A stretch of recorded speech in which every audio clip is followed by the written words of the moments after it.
Alrighty, nighty. We are here. It is the evening time. I, of course, am James of the Hat and Beard Show. Guys, let me know, is there anything going on with the audio? I need to make sure we're not echoing too hard or nothing's going on. I had some issues. Can you just give me a little response there? We good on the audio side of things? Everything clean? Everything clean over here, guys? Sound good on your end, guys? Or is it echoing? Because if it's echoing, I need to adjust it. You know what I'm saying?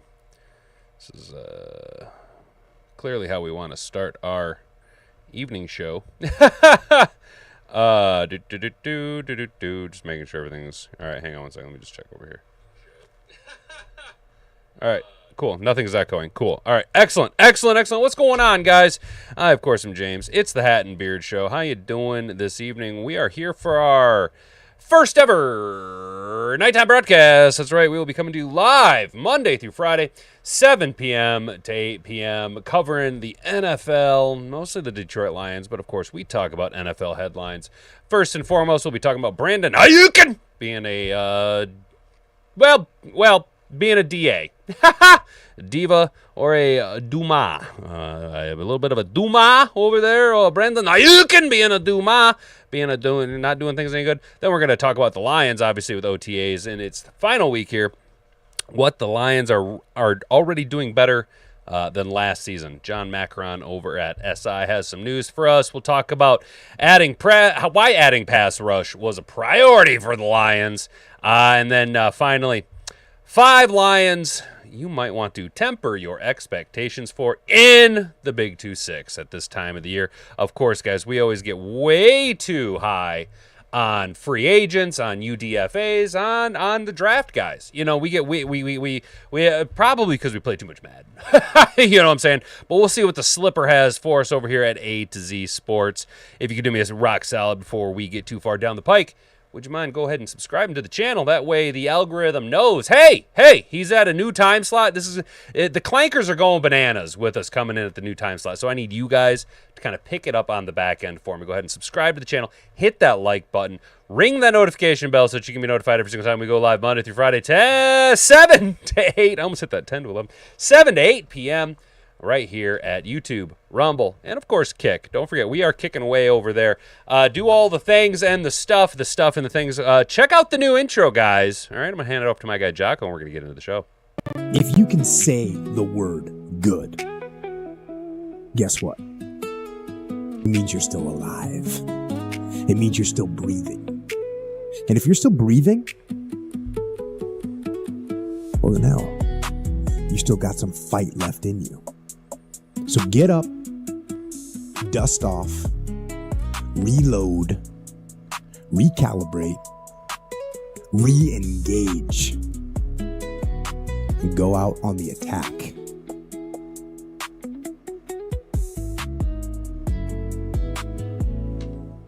Boom! What do you think about that, huh?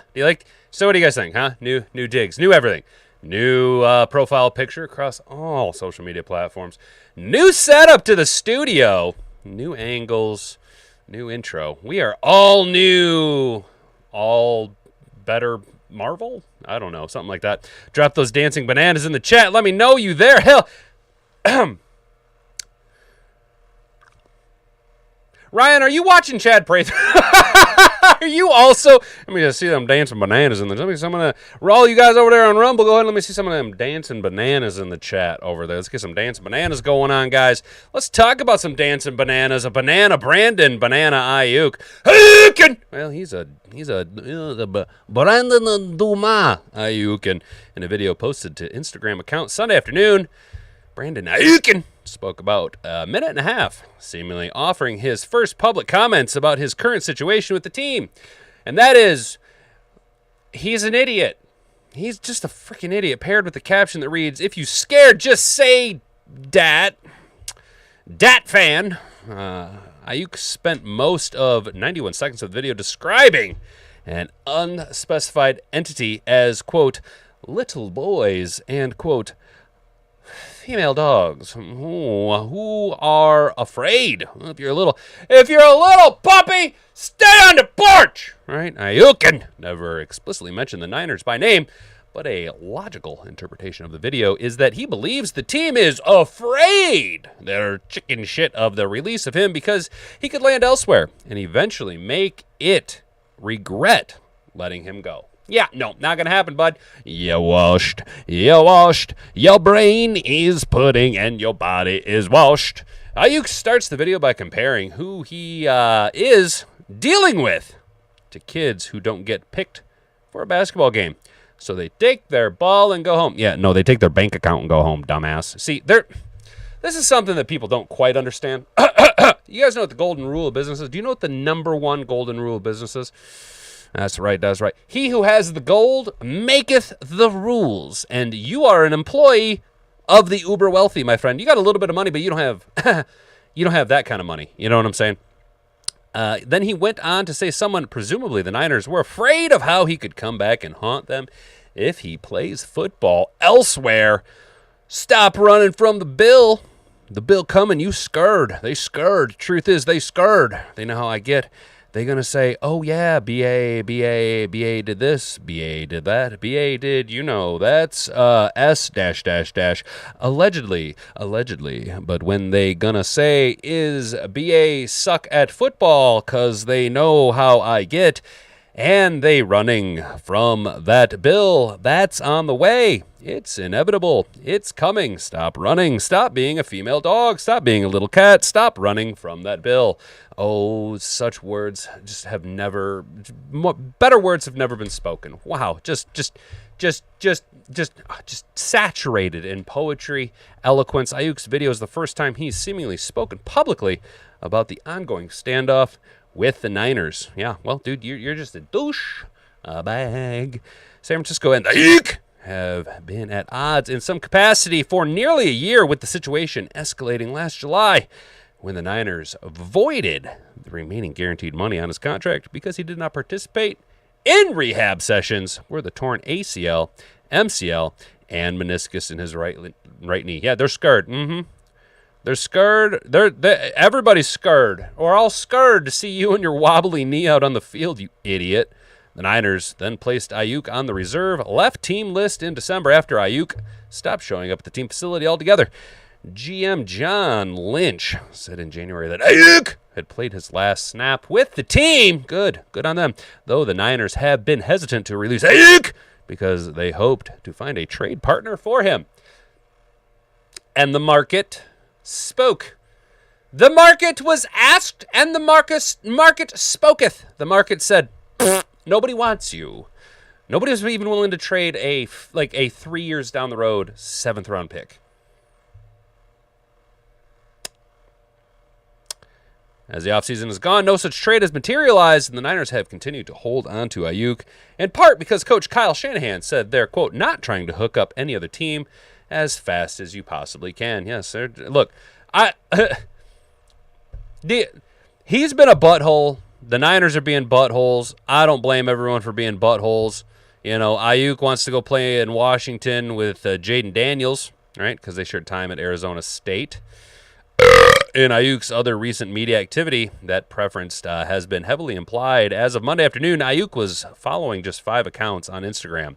His wife, Adidas, his personal brand, the Commanders, and Daniels. On Saturday, he also posted of himself wearing a commies hat. And that's all the more I wish to read about that, because the commies are indeed whack. All of that comes on the heels of June 3 news that Santa Clara County District Attorney Office issued a warrant for Aiyuk's arrest on a misdemeanor charge of exhibition of speeding. You guys remember when he floored it past the Niners facility being a butthole?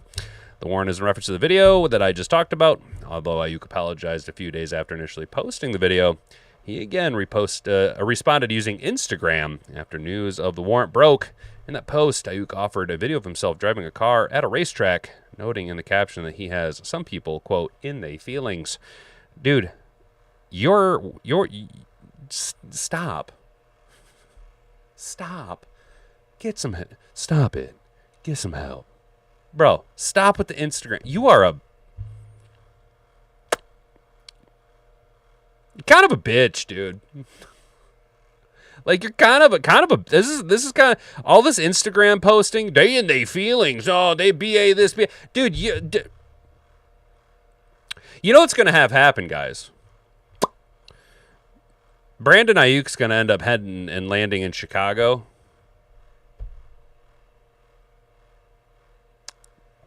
So that him and Giggle Willie can dock. Ha! If you know what that is. Ha! I don't like Brandon Aiyuk, and I don't like Giggly Willie. You know what I'm saying? Let's talk about some Lions, guys. How we doing, chat? How we doing this evening, chat?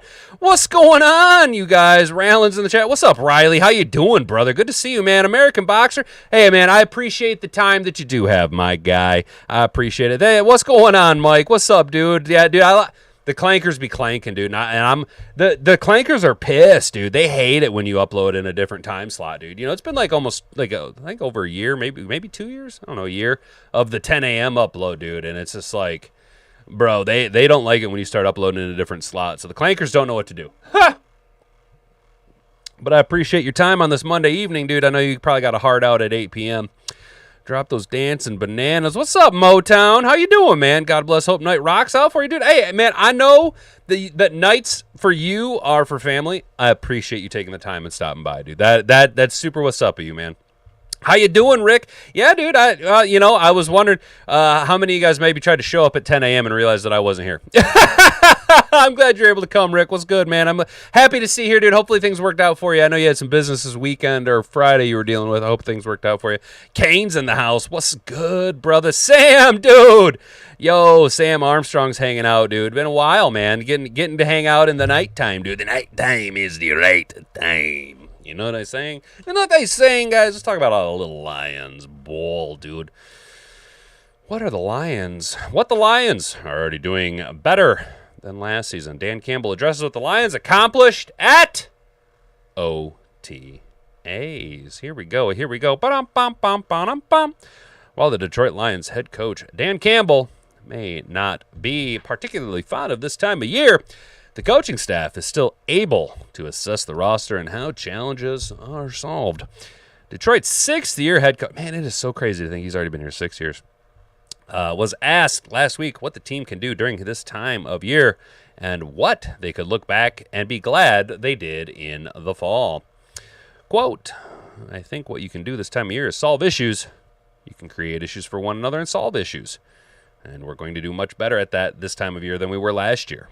Obviously, it's another year in the progression here, but I do like that part. And so, even in the walkthrough sessions, just trying to simulate some of what and where your guys have to react. They have to move. They have to at least show that what's going on. That's really the benefit of it right now. And then you get some individual work, the technique, and you get some timing with the quarterback and the receivers. And then you get to do 7-on-7 at full speed.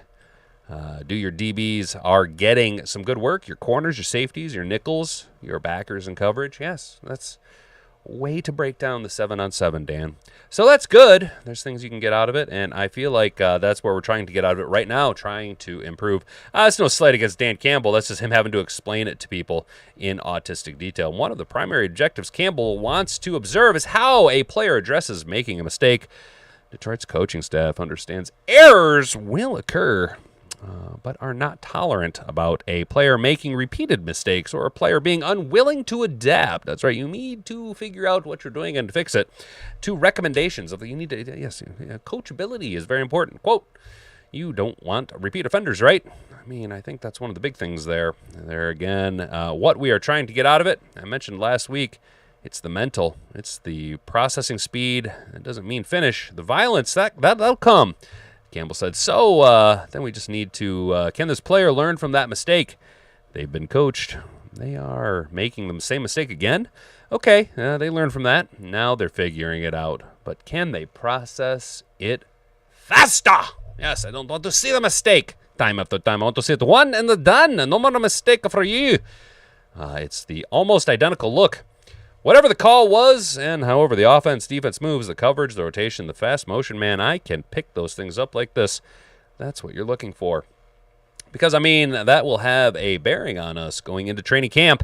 That'll start setting the chart a little bit of how we have been beginning pads and letting those guys go. So there's some guys that are really doing a good job with that, and then there are some guys that aren't.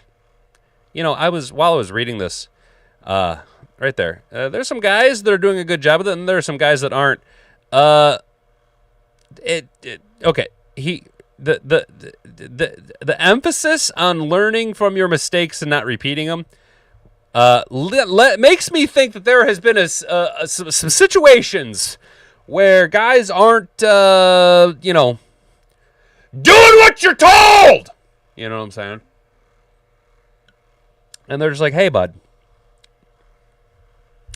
for the 9th freaking time, don't do that. You know what I'm saying? That's Dan Campbell's not one to specifically say this kept happening, but this seems for Dan Campbell, who is pretty good at coach speak and vagary, this is oddly specific. Repeat offenders. Can you the coachability? Do they learn? How fast can you process it after we've coached you up on it? I feel like somebody wasn't listening. I feel like somebody isn't listening. Some people are doing a really good job with that, and then there are guys that aren't. You're not listening. You need ears to hear what I am telling you. Do better, or you will not be on this team. You know what I'm saying? What's up, Trippy? Good to see you, man. Figured you'd be able to make it in the evening, dude. It's fucking hot as balls up here, y'all. I'm sweating my ass off. I'm gonna get me one of them rags, start blotting my head like an old Southern lawyer. You know what I'm saying? So the Lions, you guys, obviously adding some pass rush ability. Yes, kind of seemed like a. I mean, we did bring in 2 free agent defensive ends of at least rotationary caliber. One's a starter, one's kind of a swing. Let's be honest. And then we went after Derek Moore, right? You know, in the second round. Obviously, wanting to get after the quarterback is a priority. Now, we do have Hutch, Mr. 14.5 sack, and I'm calling for him to get 26 in the big 2-6. What I think we're kind of seeing is, hey, the sacks we were getting were probably a little bit more previous seasons based around the coverages that we had with like a healthy Kirby Joseph, and I know I keep tying things back to Kirby Joseph all the time. But as we see breakdown in coverage along our secondary, TA not being what we're hoping him to be, injuries to DJ Reed along the hamstring led to a fall off coming back from the injury, right? And then injuries amongst all of the secondary just depleted us. I think what you're seeing is Dan Campbell saying, hey, you know what? Instead of, hey, going coverage sacks, I think we need to go ahead and have shortened times to throw, force mistakes, and allow the secondary to maybe not be out on an island so long. Bring in a little bit more of a pass rush juice. Right now, I know you're looking going, hey, Wanham had 8, El-Kadin had 11. Yeah. Are we going to have the Zadarius Smith and El-Kadin Muhammad conversation again, just replacing Zadarius Smith now with El-Kadin Muhammad, and then El-Kadin Muhammad with DJ Wanham? Do we have to have that conversation again? I don't think we need to have that conversation again. Yes, Muhammad was successful last year. The fall-off is inevitable, and I don't think the Lions wanted to be stuck holding that bag. I think Wanham is the better option at this point in their career. Adding pass rushers a priority for the Lions this offseason. Looking at some basic stats, you'd think the Lions wouldn't need to add too much pass rush this offseason. They finished 2025 5th in sacks, 9th in QB hits, and 6th in pressure per NFL Pro Football Network. I don't know. However, anyone who watched the actual games knows that Detroit took far too long to get to the quarterback. I did not pre-read this. And that's supposed to supported by advanced stats. Per NFL Pro, Detroit's average time to pressure of 2.86 seconds, ranked 3rd worst in the league. Yeah, I need more juice. I need more. Look, you got to juice that deal. Girls juice deal. This offseason, the Lions sought to fix that problem. While they led El-Kadin Muhammad with his 11 sacks and an average of 3.03 time to pressure, walk-in free agency, they added DJ Wanham, who produced 8 sacks on 2 different occasions. Then they added Derek Moore with their 2nd-round pick. and followed it up with 2 interior pass rushing threats from the middle, Skylar Gill-Howard in the 6th round and Tyree West in the 7th. They also signed, often injured, but former first-round pick, Peyton Turner. Quote, "We certainly wanted to see if we can add a little bit more of juice in there on the perimeter, but also in the middle," Campbell said, in the most Dan Campbellian things ever. Yes, we thought that we would add more pass rush. How did you do that? We brought in edge players and interior defensive linemen. Yep. I was thirsty, so what did you do? I got a glass of water. Yes, sir. It's a small departure from the team's bread and butter, stopping the run. For the first 5 years of this regime, it has been all about clogging the middle of the defense on early downs and earning the right to rush the passer on later downs. And while that strategy has worked in getting teams into unfavorable down and distances, the Lions have generally struggled to get to the quarterback when given the chance. And we know here at Mad Hatter Nation, because we watched the documentary by Brett Coleman, and if you haven't, go back and watch his channel, about the importance of getting sacks and how statistically the most important down that you can get a sack on in the NFL is getting a sack on second down. If you can get a team in a down and distance off of into the third down, into it, like go from a 2nd and 4 to a 3rd and 9, that throws a team wildly off schedule, off script, right? We like to see the third down sacks, the big woohoo, big drive-ending sacks, but that's exactly what they are, a drive-ending sack. Statistically, if you want to neuter a drive, you get a sack on second down, dude. So a little bit more push from Detroit. Detroit may have made active moves to juice up the pass rush when it comes to personnel, but they aren't abandoning the philosophies entirely. Guys like Gill-Howard and West, whose pass rush games are far ahead of their run-stuffing abilities, they'll need to become more well-rounded players before the Lions will trust them on the field. Being a liability in the run game is not an option. No, it's not. And just remember, you got to learn and do what we're doing. You have to hear what I'm telling you, right? Some guys are doing it and some guys aren't. Quoting Dan Campbell, right? So we need to be taking up that coachability, guys. Got to learn how to stuff the run. Good thing you can get to the pass rusher. That's all well and dandy. I need you to go ahead and be able to stop the run too. If you're going to add a couple of these guys, that maybe they're strengthened a little more in the rush game. They've got a little able to hold up in the run game, or they can't get into the game, Campbell said. They have to be able to hold on and do some of those things. So your niche has got to be your niche, and other stuff, you got to be able to show you can hold your own, at least. You don't have to be dominant. But it appears the Lions is also admitting their priorities need a little shake-up or tilting of the scales. That's what I'm saying. One of the main techniques the Lions have used in the past is a heavy focus on stopping the run pre-snap, then quickly transitioning mid-play to focus on pass rush. When necessary, Campbell said they will continue to work on techniques that make that transition quicker, like stemming pre-snap shifting. I like that pass rush is a priority, but it's still a priority when we talk about first, second down, stopping the run, then the transition to it. Whether that's movement, you're stemming into the call at the snap, or you're trying to do some of these things just to gain a step or get a little edge so you can still stop the run. But maybe you can get up the field a little bit quicker and get to the quarterback space. Boy, Dan Campbell, you got to love preseason Dan Campbell. Just talking in the most just vagary term. You got to be able to get after the quarterback, which means you got to be able to stop the run. You got to be able to stop the run, but also got to get upfield after the quarterback. Yeah. And water is wet. While the Lions haven't made Myles Garrett-type move that grabs all of the spring headlines, it appears they were open to change when it comes to their defense. We'll see if that slight philosophical shift, a few new faces, and don't forget Aiden Hutchinson can develop a more consistent, quicker pass rush in Detroit. Yeah, sure, yeah. I think our pass rush was okay enough, and I think we did enough to bring in talent to replace what we lost, if not take a step forward. I do think Wanham's better than El-Kadim Muhammad. What do you guys think, huh?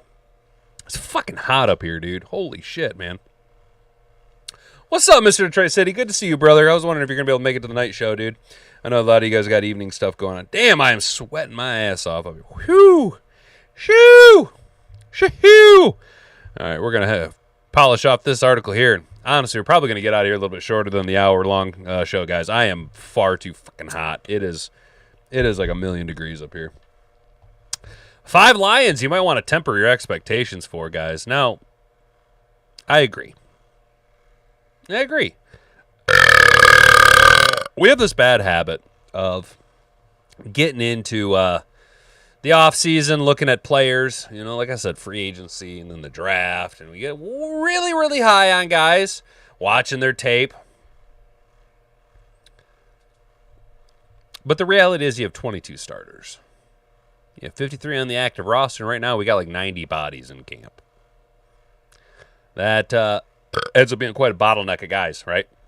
So while it is fun to look at guys like right off the rip here, Derek Moore and Ahmed Hassanin, and what they've been able to do. What Hassanin did in the offseason is awesome, right? And I wish him the most luck.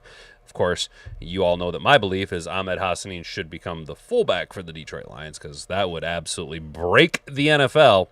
But guys like Derek Moore, we see a lot of highlight reels of him at the Senior Bowl. We see highlight reels of him in college, but he's still in college, and you aren't proven until you prove it in the bigs, right? Perfect example right here is Derek Moore. Don't expect Moore to just start right away and put up Aiden Hutchinson-like snaps and Aiden Hutchinson-like numbers. What makes a lot more sense that the Lions start with DJ Wonnum at the beginning of the year, and then Moore could come in later downs when you need a more pass rush juice. 2027 is really more the season to expect him to be the guy opposite Aiden Hutchinson. Another edge, Ahmed Hassanin. This is going to be Hassanin's rookie year, and if you go back to training camp last year, you know that Hassanin needs a bit more time to get used to playing in the NFL. There's a high ceiling here, a very high ceiling. I do agree with that. But it's going to start with him just getting in reps and growing his game instead of him coming out and immediately being really good. Yes, I think first and foremost, and he identified it, we've all identified it, patience. Patience, and finishing when you get to the quarterback. The dude has an insane motor. His work ethic, based on what we've seen in the offseason, is elite, right? And that's what you want to see in a guy. But can he put it all together? Can he polish it down? Can you, going back to this, can you listen to the coaches and apply the coaching that you are given? Safety Brian Branch, I think this is something that, not to toot my own horn, but beep, beep.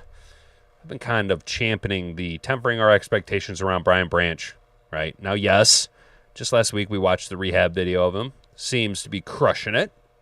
And that's all well and good.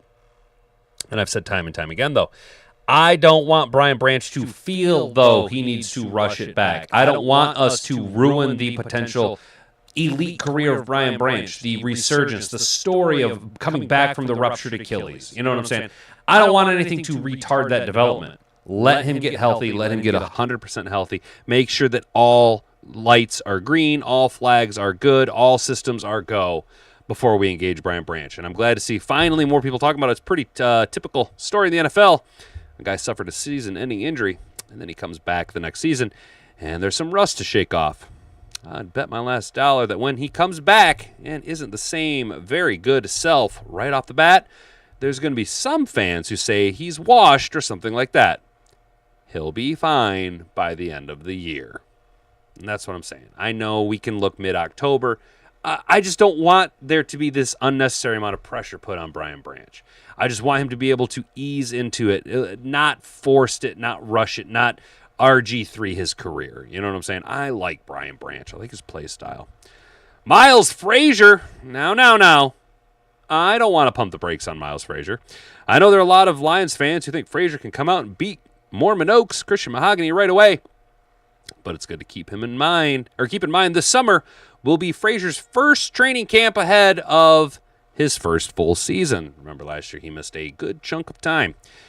He's played so little NFL football that it would be truly surprising to see him as a week 1 starter at left guard. But I do believe he competes, and competes hard.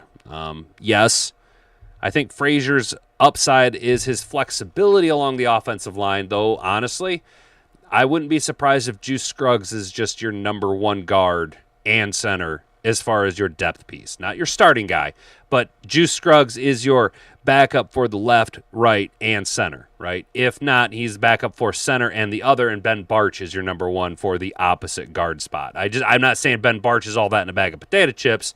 He's kind of more of in the Graham Glasgow phase of his career. I don't want to be relying on him, but, Miles Frazier does have a little bit competition ahead of him. Though, again, the flexibility to play tackle and guard does give him a little bit more upside, especially when we look at how the Lions like their Swiss Army knife style, how many tools in your toolbox do you have type player. Wide receiver Aiyuk Tesla. We included Tesla in a breakout article, but it feels worth it to put him here too. It's mainly because even though the Lions gave up a lot to get him, that doesn't mean the expectation should be set at a 1,000-yard season or bust. It's not likely to happen because of Amon-Ra St. Brown, Jameson Williams, and all the other weapons Jared Goff has at his disposal. 500 to 600 yards is the right number to think about. I would be pleasantly surprised. I would like to set a competitive floor for Aiyuk Tesla at 500 yards. Anything under 500 yards, barring an injury personally, unless we're seeing Laporta putting up like 1,100 yards, right? I'd like to see Tesla hit that 500-yard floor with a 750 ceiling, right? If Tesla is going over 1,000 yards, either JG16 is absolutely crushing it and will be the league MVP, or one of these guys is hurt. That's probably one of the situations. You know what I'm saying? But there you go. So 5 guys to look after. I know we kind of flew through these articles today, guys. I'm very freaking warm, dude. I'm like super hot up here, and these articles are kind of short. We're also in the off season, so there's not a lot to cover. We can kind of chat it up with you guys a little bit. What's up, Detroit Sports Talk? Holy crap, man. Haven't seen you in a while. How you guys doing? What's up, broski? How you doing, man? Wow, night shift show. Yes, sir. Lions Debate Talk. We're on the night shift now, dude. I'm working days. I got a new job. I start next week, and I'll be on days. So we're using this week to adjust my sleep schedule. I'm now a Jocko wake up at 4:30 guy. It's amazing how much you can get done in the morning. I got a lot done today. I got a lot done today. An insane amount of shit I got done today. So it was nice. But yeah, so we'll be on the nighttime now, dude, from 7 to 8 p.m. Might be a little short, dude. You're not even proven once you've been in the pros. That's true, dude. Yeah, look at Clowney. Yeah, that's a good point, dude. That's a good point. Pacheco provides his violent runner anger style that replaced David Montgomery, which keeps Gibbs healthy. I think Pacheco will be a better demo. 150 carries, 500 yards, 4.8. Hell yeah, dude. I'm not mad at that, dude. Yeah. I cheers that. I like Pacheco. I've always liked Pacheco. He runs angry, like he's like punishing the ground. Got it as a plan. Appreciate it, Mr. Trace City. That's what we're hoping for, dude. We can bank on Tesla having at least 10 one-handed touchdown catches. That'd be sick, dude. He was actually there's a sweet slow-mo reel over on the Lions YouTube with Tesla. Had a pretty sick little one-handed drill catch. I mean, it was in drill and not in pads, but it was still pretty. It was good to see. It was good to see the kid working on his speciality. Which I've seen catching fire was the one on the side of I-95. Congrats on the new job. I got a new job too. Hell yeah, dude. What you doing, man? Yeah, Detroit Sports Talk. It's like a sauna up here. What you doing, Lions Debate Talk? You working days, nights? Pistachio. Isaiah Pistachio. The Lions have pistachioed Pacheco on the roster, and he's gonna crush it, dude. Is it crazy to think that Pacheco could poach 10 touchdowns? I mean, I think Gibbs can easily get 26 touchdowns, but can Pacheco bully his way into 10 quick little touchdowns? 500 yards, 10 touchdowns, 600 yards, 8 touchdowns, something like that. I think it's pretty easy. I appreciate it though, man. Not a whole heck of a lot left to kind of go over. It's kind of a dull week for news, guys, and honestly, we're kind of trying to figure out how the flow of the nighttime show. You know what I'm saying? See if there's any Lions news. Oh yeah, hey, there's that. You said there was that Eric Ebron video. I never ended up watching that. You guys remember Eric Ebron? 186 catches, 2,000 yards, 11 touchdowns. Dropped a lot of them, though. And then he signed with the Colts. Detroit means everything to me. I love it here. I was here for the beginning of the growth era for Detroit. So just going back and being among the people and having people actually know me outside of football has been a pleasure. Additionally, the former Lions spoke glowingly about the city. Oh, what the hell? Oh, what the hell is it? What the hell? All right, well, that's it for heavy. Okie skilly the okie dough. I'm an idiot. You sure are.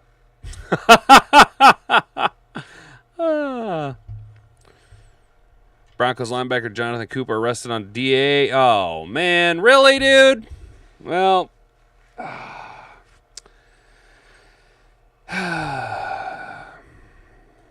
NFL players are going to off-season, guys. NFL players are going to off-season. No shit. Eric Ebron crushes it in Call of Duty, huh? I'm doing 2 jobs. I'm doing my new job 40 hours a week, my old job 40 hours a week. I just switched schedules to the old job. Damn, dude. Lions debate talk. Bro. Dude, look, man. Grind it out and do what you got to do, bro. But don't burn yourself out, man. Whoopsie. Like, know when you've hit your wall, you know what I'm saying? And then you'll have to make a decision, you know what I mean? Any word on TA on that robbery? Nothing that I've seen recently, Sam Armstrong. I don't think Pacheco is going to get much use beyond change of pace. Yeah, Rick, that could be. But I think Pacheco brings a lot of upside to the goal line, you know. Yeah, that's right. You did. You said you used to play with Denard Robinson. You used to play Kata, Denard Robinson. That's crazy. Mornings right now, training at the new job. It's a steel cutting factory. I'm a saw operator, and I switched to morning job tonight. Factory worker, open a door, take out a part, close a door. Oh yeah, dude. I know that production life. I've done maintenance in those buildings before. So you're a saw operator, dude. Are you working for Alro? Still got laces on PS5. He often plays. I just don't run COD anymore. Hell yeah, dude. I am terrible at first-person shooters. But that's dope that fucking Denard Robinson's still on there. That's cool, man. The Lions Debate Talk. That's cool. You got, dude. Look, man. Just don't burn yourself out, bro. You know what I mean? Get your paper, grind it out, dude. But just know when you've had enough, dude. And when you've had enough, know when it's time to walk away. You know what I'm saying? I spent too much time dicking around at jobs that I hated, dude. You have to know when it's time to walk away, dude. You know, like, and you're a smart guy. You'll know that. You'll know when it's time to walk away, dude. You'll know when it's time to walk away. Fellas, we ran quite short today, but that's because I'm gonna be honest. I kind of flew through all these articles. It wasn't I got low energy. I'm not gonna lie. We're still getting accustomed to this. Full disclosure, it's gonna be a couple weeks like this. I mean, it's gonna be a couple weeks. This week we'll get it kind of zeroed in, but next week's gonna be a whole nother thing. You know what I mean? Because next week I start work, so it's gonna be a little bit of this, guys. And I appreciate you hanging out and understanding and being patient with me while we kind of grind it out and figure it out, dude. But, it is what it is, dude. Yeah, dude, you got to know when to fold and know when to walk away, know when to run. You know what I'm saying? You grab Arc Raiders for some of these open nights you have now, brother. Well, see, Mr. Detroit City, the thing is, dude, is like I'm going to get done with the show, and then I'm going to have like maybe an hour with Hat and Boobs, and then I got to crash out, dude, because getting up super early, trying to grind it out, man. And I'm not going to lie, dude, I play games a little bit here or there, but, like,